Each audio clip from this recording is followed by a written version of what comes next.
some have pointed out that that might be the most expensive debate that's ever happened, which is weird on so many levels. From Andrew Wilson being able to afford it or not, how he got the money to afford it or not, whether the money was actually paid or not. I presume it was.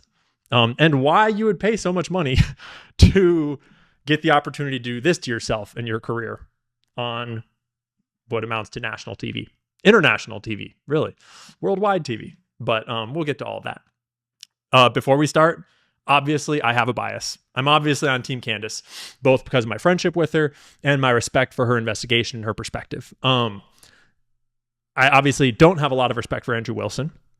I don't know a whole lot about him, aside from, the obvious stuff floating around online.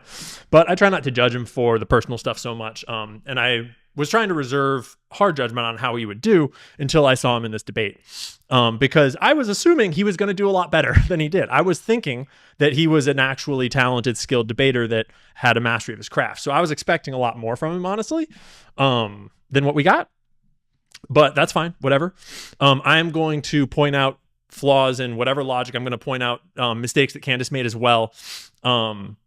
That's not because in many of those cases, you'll know that that's not because I'm thinking that she's dishonest or lying necessarily, as much as in the moment, it's hard to think of everything. In the moment, it's hard to come up with the right comeback or understand everything properly or give the exact perfect explanation for someone to understand what point you're trying to make, especially someone like Andrew Wilson, who is trying to be intentionally obtuse, it seems like, most of the time. And I think there's some places too, probably, where Andrew Wilson was trying to communicate something that Candace was missing, either intentionally or unintentionally. So they started talking past each other a lot.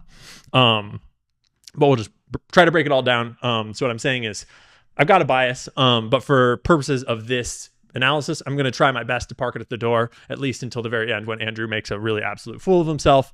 And then it's hard not to, form your own bias right there.